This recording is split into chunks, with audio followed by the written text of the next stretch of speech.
Hello, I'm Yong Zhao. I'm a professor in the School of Education at the University of Kansas. And soon I will have a joint appointment with the Melbourne Graduate School of Education in Australia. These are very difficult times. As you can see, the COVID-19 virus situation is spreading globally. And we don't really see a sign of it actually stopping anytime soon. As a result, we have a lot of schools in many countries closed. Over 1 billion students are not able to go to school in the traditional sense. Educators, educational agencies, and the governments have to develop new ways to reach the students, to provide a new kind of education. I know as educators, as teachers, all over the world, including all of you, are struggling to cope with the new reality.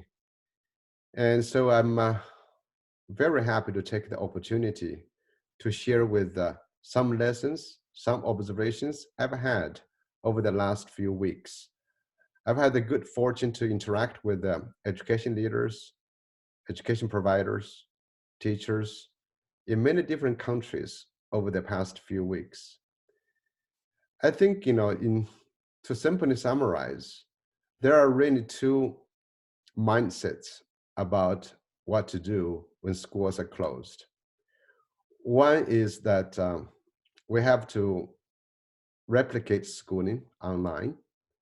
That is, we have a crisis we need to manage. This is what I call the crisis mindset. We have to manage this crisis. And hopefully, the crisis will disappear soon so we can return to our normal life, our normal school. And this approach is quite prevalent.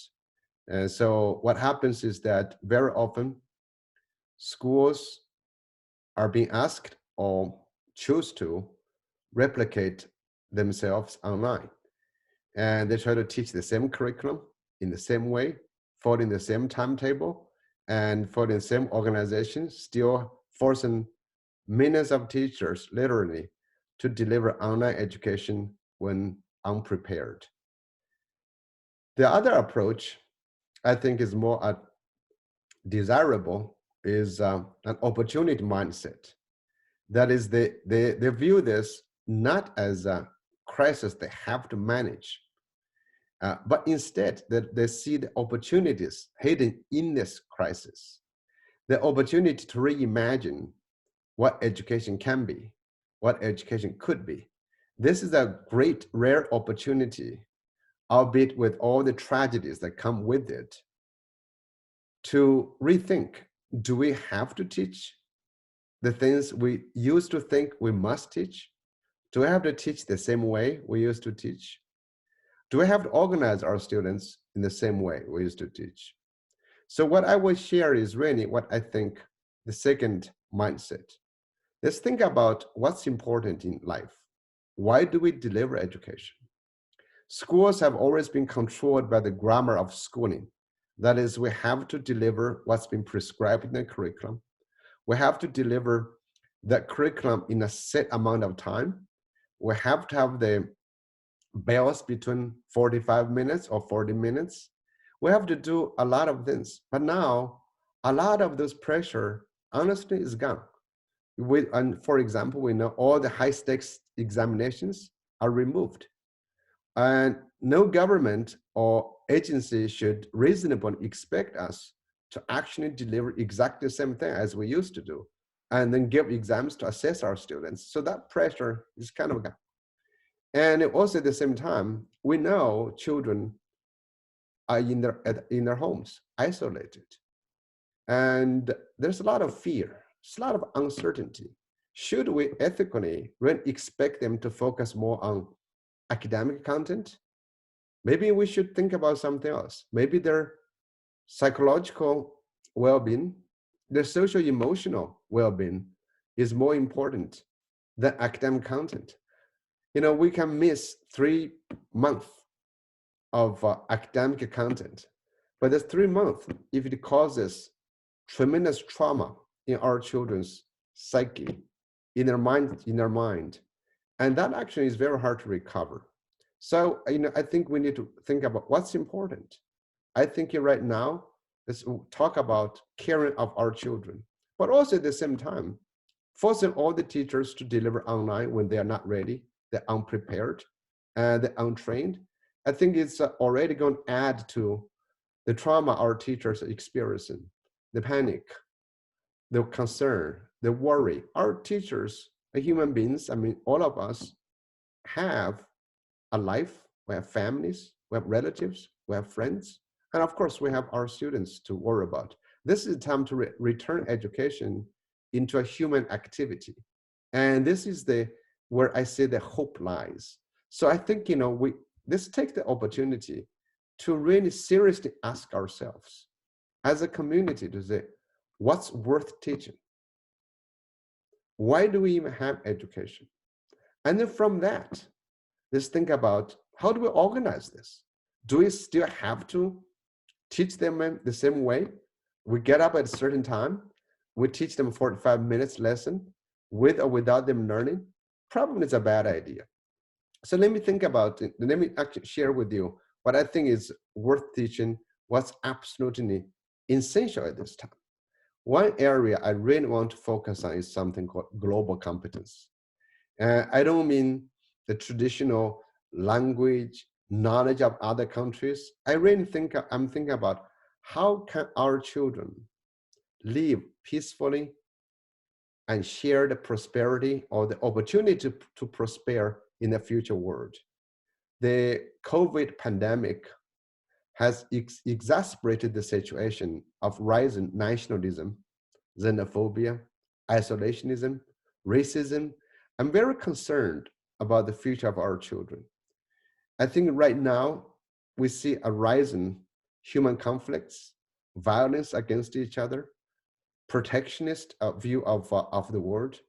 The globalized, the interconnected humanity is being dismantled because of the greed of big corporations, because I would say, probably stupidity, short-sightedness of some politicians.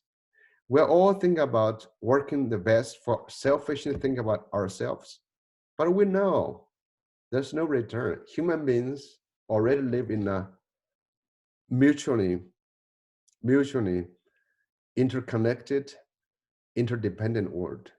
Our human fate is connected. So I think this is a great time and this is great urgency for us to help engage our students, our children in exploring, in understanding, in appreciating that human beings are interdependent and interconnected. Can we create projects to do that? So help them to live and lead a better world in the future. Another area I think we should have done better in schools is called digital competency. That is, our children have to live and learn and socialize and make friends in the virtual world. In schools, we've always been trying to teach digital competency or information technology, but honestly, we have not had much time to do that. So as a result, we're very concerned about our children's safety, responsibility, and their general actions in online environments. Schools like to ban, digital devices, and this is kind of ironic. We ban them. So we want them to use, we don't want them to use, because we're concerned about children not having the wisdom, the knowledge to use digital devices to enter the virtual environment safely and responsibly. And this is a good time to do it. We can ban because we have to give the digital devices to our students and they have to use it for learning. But they have to learn how to manage their behaviors, how to use this opportunity to interact with others. So I think, this is a good time to naturally, those are two areas we can use the opportunity to do instead of trying to teach the traditional academics. And this also can help address the issue of social isolation of students, to help them make a genuine contribution to other people. Children, as well as adults, feel the best when they're making contribution. This is time to bring awareness to our children, to ourselves, that we live in a world, we have to realize our value, improve our value by creating value for other people. We have children in Africa, South Africa, India, China, all those places. We're actually in the same boat. Why can't we get together to collaborate globally, to help others, to create products, create services that can help others? Through creating those services and products, we help improve ourselves. We become more unique, we become great.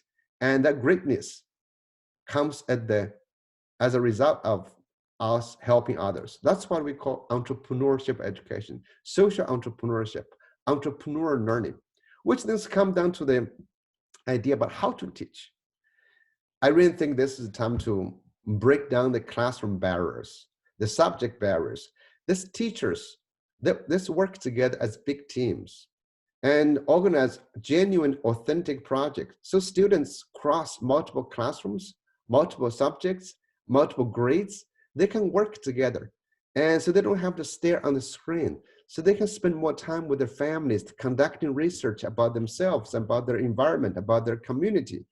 And, and teachers, we don't have to, each and every one of us teaching, I would call a lot of times futilely, in terms of the academic content, but instead we redesign a new learning experience for our students, and we take turns so we don't get burnout.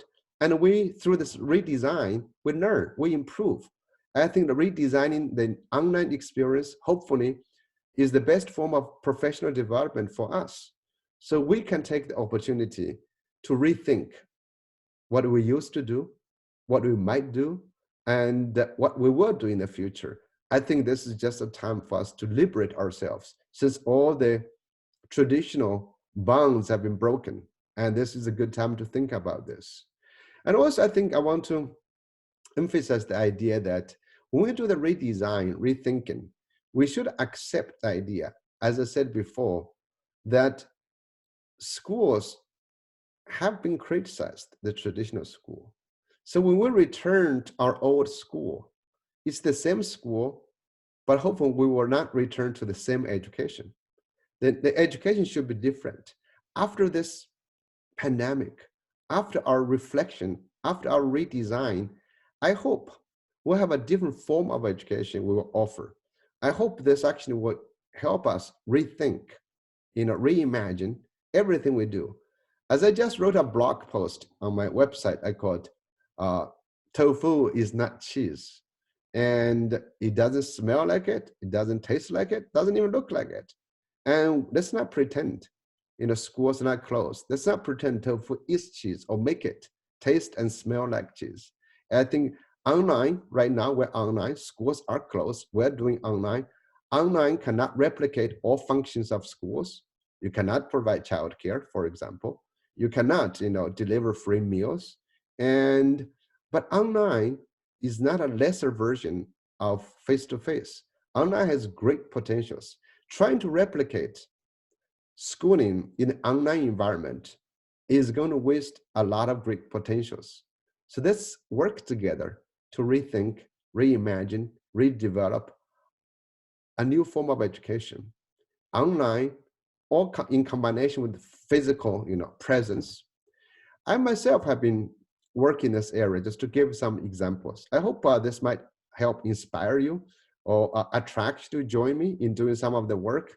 I choose this slide, this background as my virtual background. You can see silver lining for learning, because we all believe there is some silver lining somewhere.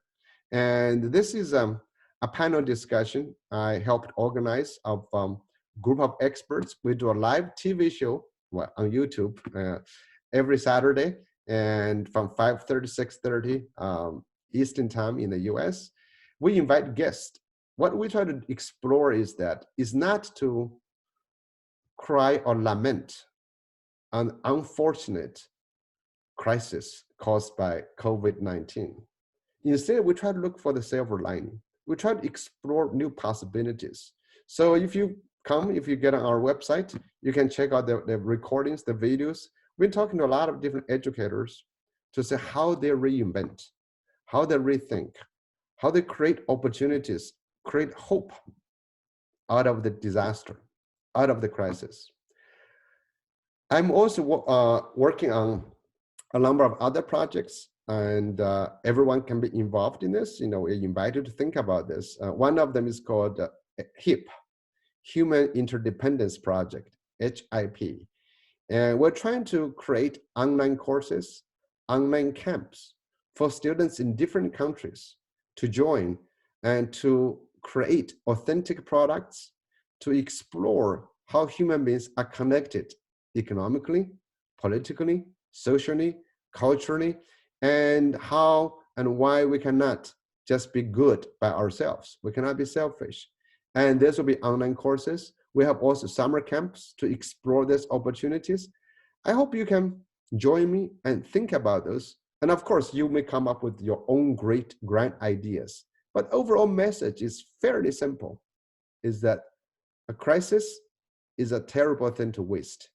And we have a crisis, and we have great opportunities within the crisis.